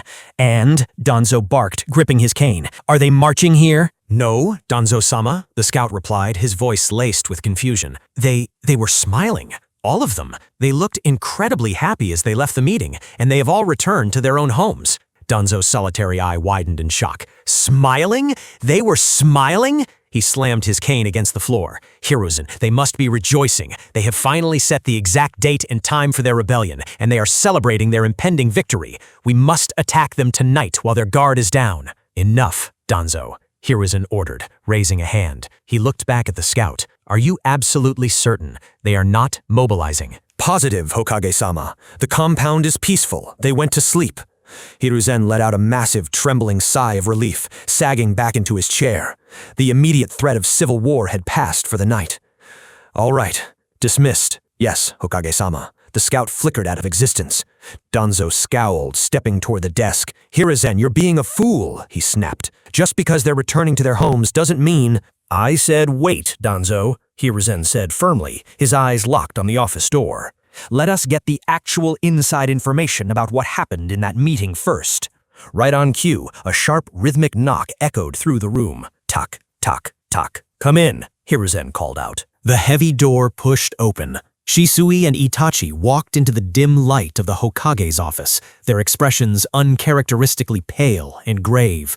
They stopped before the desk and offered a synchronized, rigid bow to the leaders of the Leaf. "Rise," Hiruzen commanded, leaning forward, his eyes sharp. "Tell me, Shisui, what took tonight's meeting so long? Are the Uchiha planning their coup?" Shisui straightened up. To the utter shock of everyone in the room, the tension in his shoulders vanished, and he offered a calm, almost relieved smile. "No, Hokage-sama. In fact, it is good news." Danzo's singular eye twitched. Hamura and Koharu exchanged baffled glances. Hiruzen's pipe stalled halfway to his mouth. "Good news? What good news?" "The Uchiha clan has made a definitive decision," Shisui said, his voice steady. "We are going to focus entirely on befriending the villagers once again.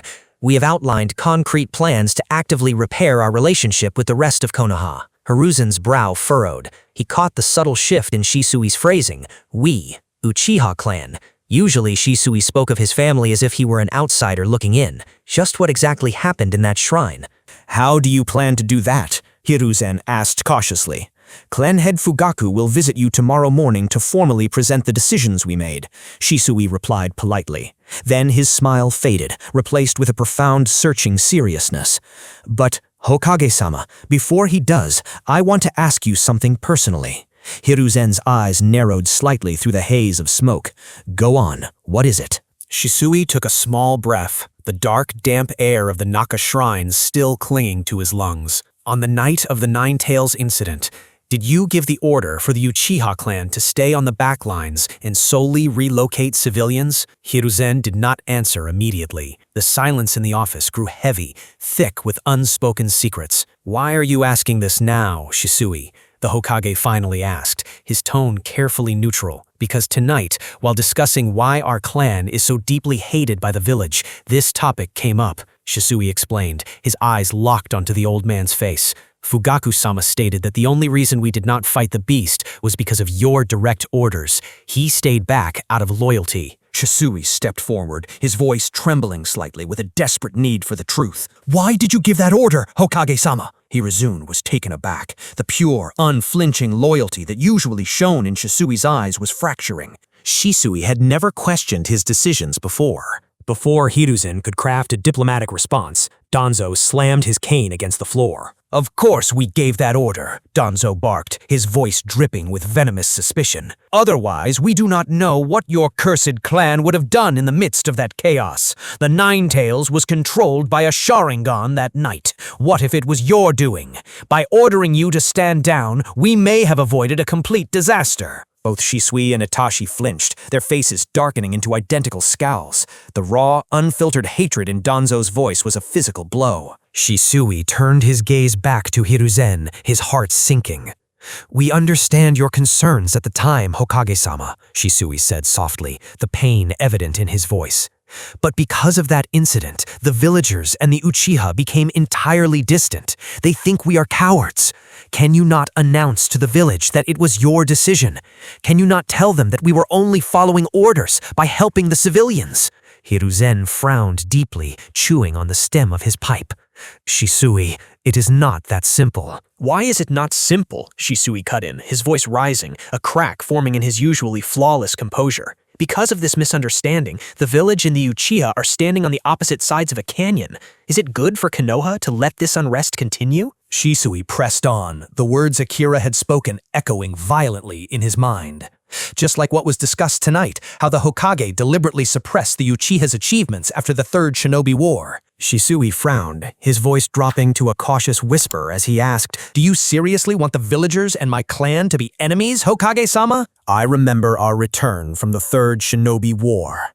Why is it that the village acknowledges the sacrifices of every other clan, yet ignores ours?" Unknown to Shisui, the poison of Akira's logic had thoroughly infected him.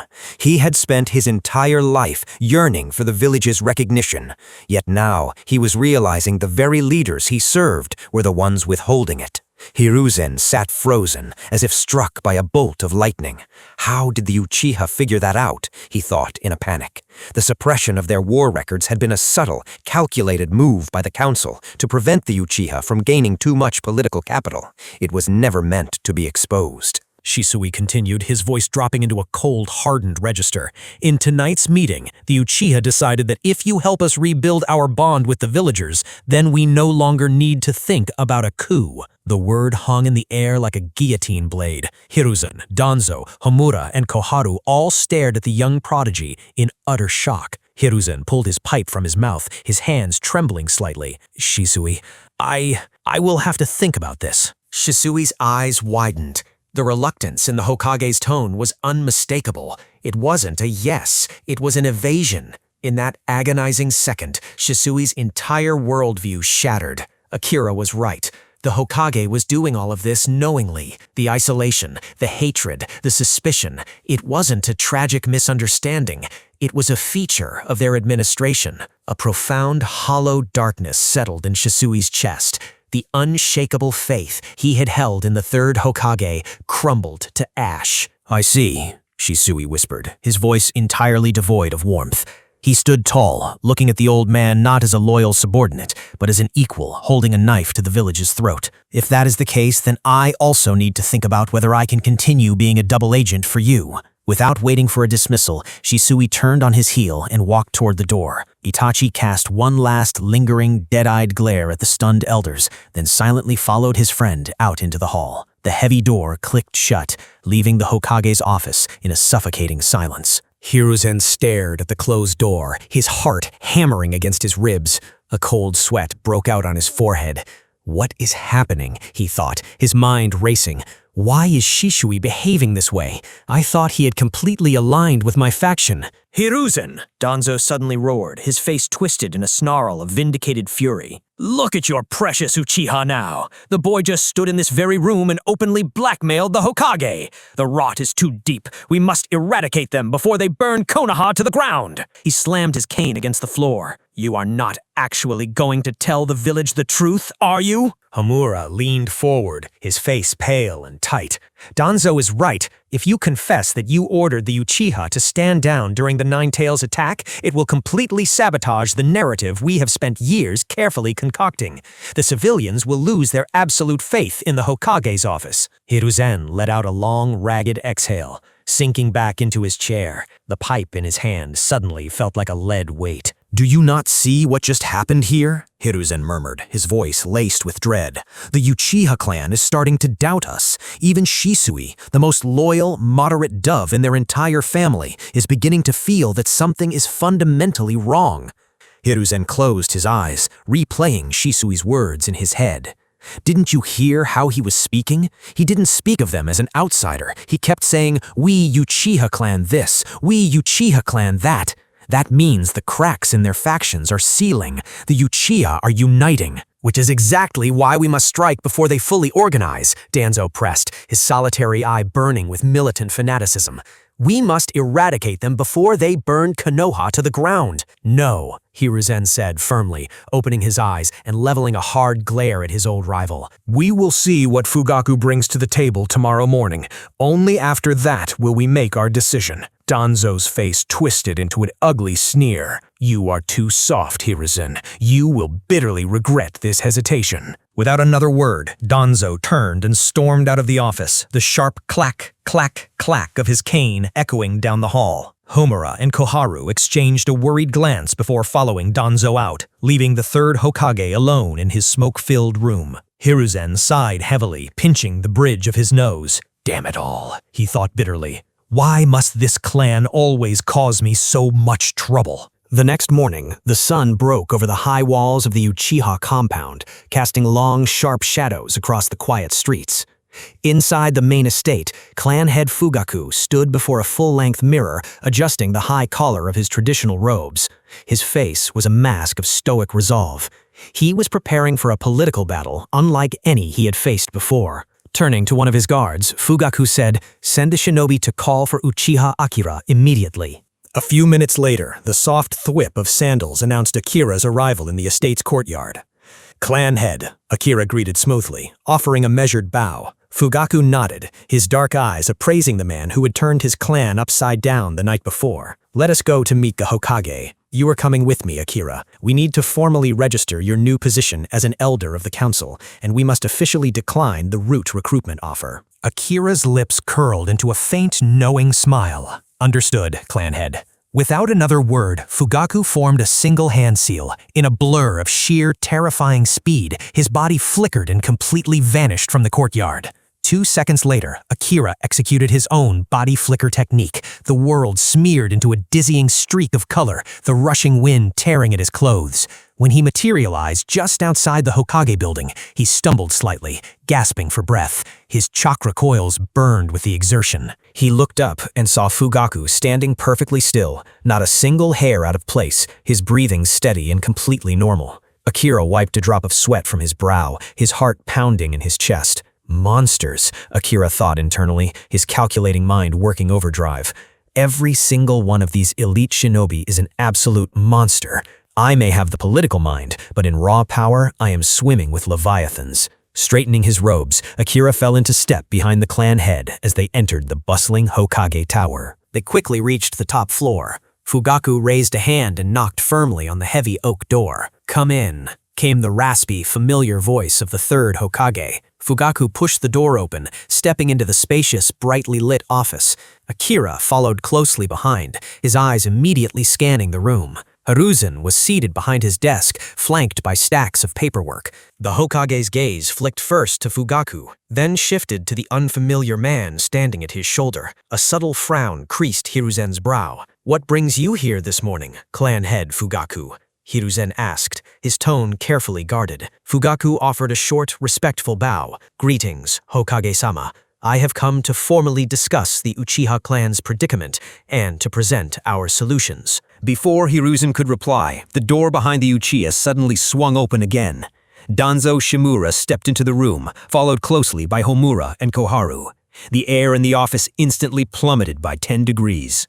Danzo's singular eye locked on Fugaku, then slid to Akira, glaring menacingly at both of them as if they were vermin that had crawled out of the floorboards.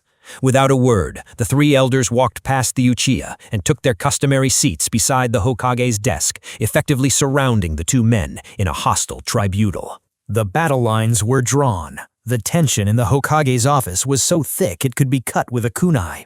Hiruzen Sarutobi settled behind his desk. "Now," Hiruzen began, his tone cautious. "What exactly do you wish to discuss this morning, clan head Fugaku?" Before Fugaku could even open his mouth, Danzo Shimura slammed his cane against the floorboards. "Let us cut to the chase, Hiruzen," Denzo interrupted harshly. His singular cold eye locked on the young man standing beside the Uchiha leader.